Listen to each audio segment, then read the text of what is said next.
Baik, bismillahirrahmanirrahim. Assalamualaikum warahmatullahi wabarakatuh.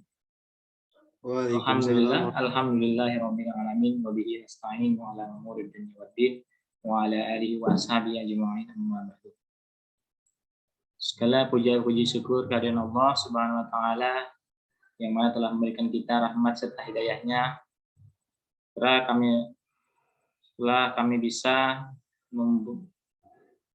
memprestasikan ini dalam keadaan sehat walafiat.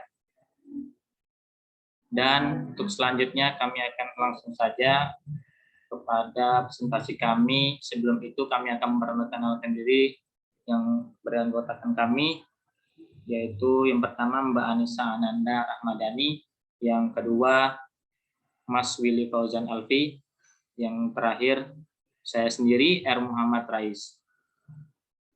Baik, langsung saja kepada penjelasan.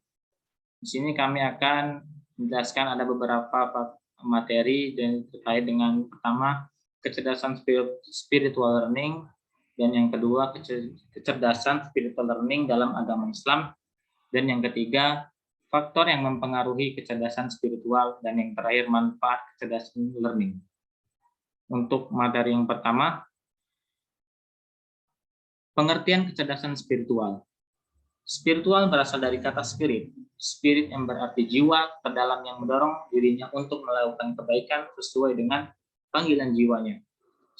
Spiritual merupakan suatu hal yang berkaitan dengan kemampuan membangkitkan semangat atau jiwa yang berhubungan dengan nilai-nilai religius.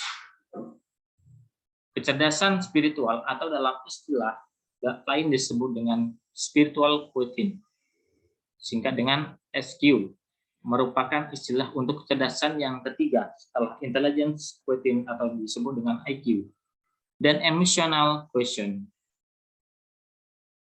Selanjutnya, spiritual quotient merupakan ilmu psikologi yang dipopulerkan Dana Zohar dan Ian Marshall.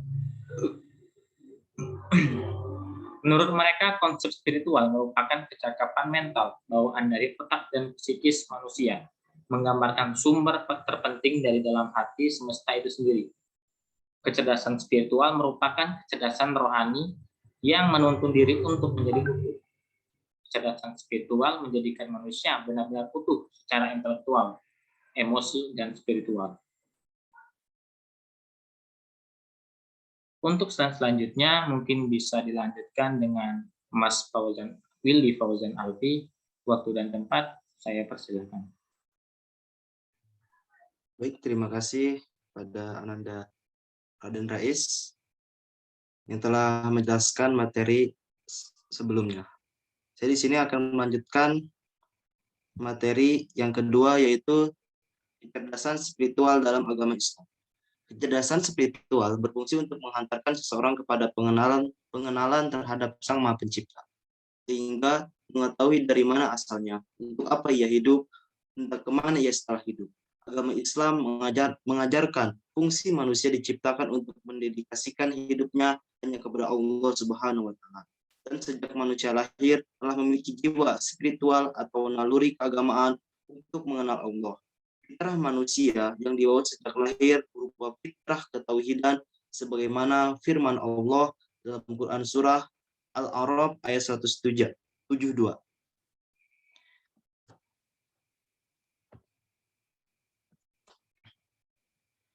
A'udzu billahi minasyaitonir rajim. Bismillahirrahmanirrahim. Wa idh akhadha rabbuka min bani Adamin zuhurihim dzurriyyatahum wa ashhadahum ala anfusihim alastu bi rabbikum qalu bala sahidna an taqulu yawmal qiyamati inna kunna an hadza ghafilin, yang artinya, dan ingatlah ketika Tuhanmu telah mengeluarkan dari sulbi atau tulang belakang anak cucu Adam keturunan mereka Dan Allah mengambil kesaksian terhadap roh mereka, seraya berfirman, bukan aku ini Tuhanmu. Mereka menjawab, betul engkau Tuhan kami. Kami bersaksi, kami lakukan yang demikian itu, agar di hari kiamat kamu tidak mengatakan sesungguhnya ketika itu kami lengah terhadap ini. Kecerdasan intelektual dihubungkan dengan kecerdasan akal pikiran. Sementara kecerdasan emosional lebih dihubungkan dengan emosi diri atau nafsu.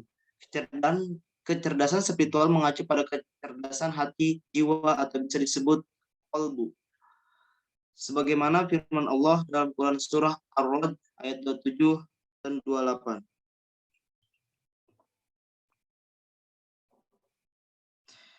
Bismillahirrahmanirrahim. ويقول الذين كفروا لولا أنفسهم عليه آية من ربه قل إن الله يضل من يشاء ويهدي إليه من أناب الذين آمنوا وتطمئن قلوبهم بذكر الله ألا بذكر الله تطمئنul qulub, yang artinya, dan orang-orang kafir berkata, mengapa telah diturunkan kepadanya Muhammad tanda mukjizat dari Tuhannya? Katakanlah Muhammad, sesungguhnya Allah menyesatkan siapa yang dia kehendaki dan memberi petunjuk orang yang bertobat kepadanya. Artinya ayat 28 yaitu orang-orang yang beriman dan hati mereka menjadi tentram dengan mengingat Allah. Ingatlah hanya dengan mengingat Allah hati menjadi tentram. Menurut Ari Ginanjar, kecerdasan spiritual sebagai pencerminan dari rukun iman yang harus diimani oleh setiap orang yang mengakui beragama Islam.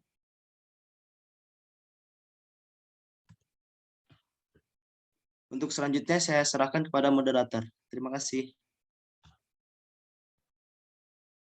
Baik, untuk slide yang selanjutnya bisa dijelaskan oleh Mbak Anissa Ananda Rahmadani.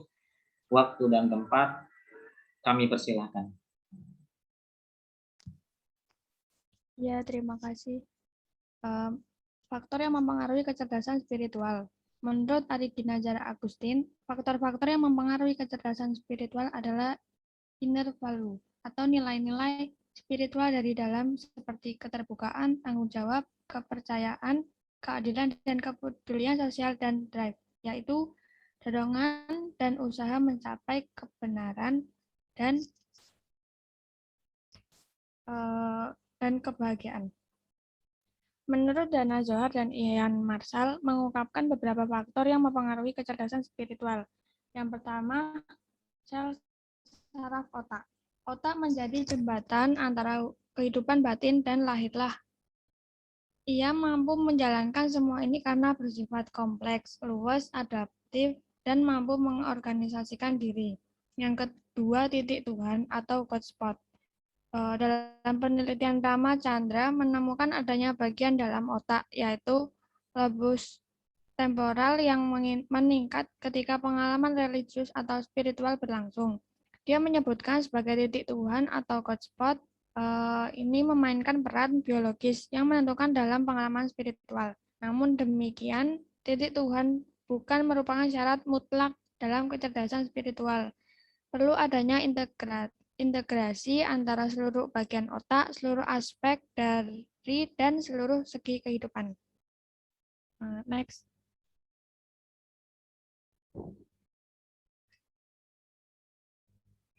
Willy next. Menurut Syamsu Yusuf, faktor yang mempengaruhi perkembangan spiritual ada faktor manfaat kecerdasan spiritual. Menurut Syamsu Yusuf, faktor yang mempengaruhi perkembangan spiritual ada dua, faktor pembawaan atau internal dan faktor lingkungan atau eksternal. Yang internal itu Sejak lahir setiap manusia sudah dibekali dengan akal dan kepercayaan terhadap suatu zat yang mempunyai kekuatan untuk mendatangkan kebaikan atau kemudaratan. Yang eksternal, menurut Syam Yusuf, yakni keluarga, sekolah, dan masyarakat akan dapat memberikan dampak positif bagi anak, termasuk dalam pembentukan jiwa keagamaan dalam diri anak. Adapun penjelasan masing-masing lingkungan adalah lingkungan keluarga dan masyarakat.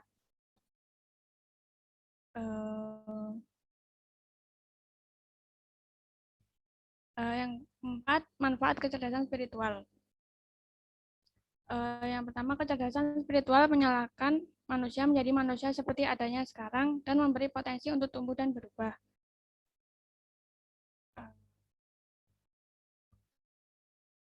Yang kedua, menjadi kreatif, luas, berwawasan luas, dan spontan secara kreatif. Yang ketiga, pedoman saat ada masalah yang paling menantang. Yang keempat, untuk menyatukan hal yang bersifat intrapersonal dan interpersonal serta menjembatani kesenjangan diri dan orang lain. Yang kelima, untuk mencapai perkembangan yang lebih utuh karena setiap orang memiliki potensi itu. Yang keenam, untuk berhadapan dengan masalah baik dan jahat, hidup dan mati, dan asal-usul sejati dari penderitaan dan keputusasaan manusia.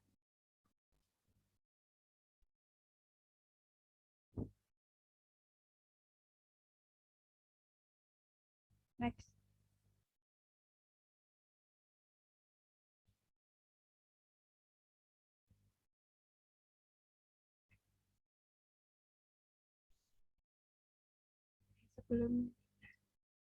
Aspek-aspek kecerdasan spiritual menurut Johar dan Ian Marshall. Yang A,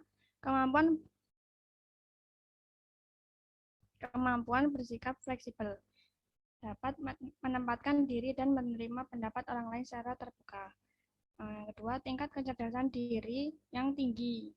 Karena tingkat kecerdasan diri yang tinggi seperti kemampuan autokritis dan mengerti tujuan serta visi hidupnya. Yang C, kemampuan menghadapi dan memanfaatkan penderitaan. Ini tuh kemampuan seseorang dalam menghadapi penderitaan dan menjadikan penderitaan yang dialami sebagai motivasi untuk mendapatkan kehidupan yang lebih baik di kemudian hari, serta tetap tersenyum dan bersikap tenang. Yang D, kemampuan untuk menghadapi dan melampaui rasa sakit.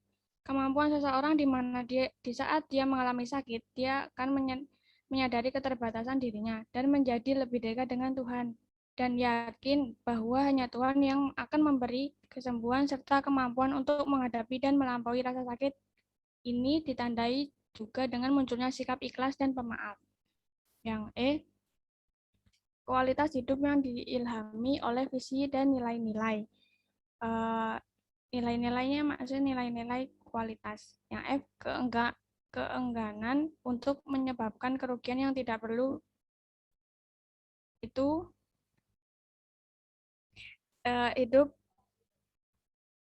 hidup seseorang yang keengganan untuk menyebabkan kerugian yang tidak perlu. Nah, ini tuh didasarkan pada tujuan hidup yang pasti dan berpegang pada nilai-nilai yang mampu mendorong untuk mencapai tujuan tersebut, seperti prinsip dan pegangan hidup dan berpijak pada kebenaran. Yang G, berpikir secara holistik. Ini kecenderungan untuk melihat keterkaitan antar berbagai hal atau memiliki pandangan yang holistik, yakni mampu untuk berpikir secara logis dan berlaku sesuai dengan norma sosial. Yang H, kecenderungan untuk bertanya mengapa dan bagaimana jika mencari jawaban-jawaban yang mendasar. Ya, terima kasih. Saya kembalikan kepada moderator. Baik, terima kasih atas jelasannya pada saudari Mbak Ananda Nisa Madani. Terima kasih semua teman-teman anggota kami yang telah menjelaskan semua presentasi tentang materi ini, dan kami atas kelompok kami meminta maaf sebesar-besarnya apabila ada salah dalam kata dan tutur dalam penjelasan kami, atau salah dalam penjelasan, kekurangan, dan lain sebagainya, kami memohon maaf sebesar-besarnya. Dan yang terakhir, terima kasih. Dan saya akhiri, wassalamualaikum warahmatullahi wabarakatuh. Waalaikumsalam Waalaikumsalam warahmatullahi wabarakatuh.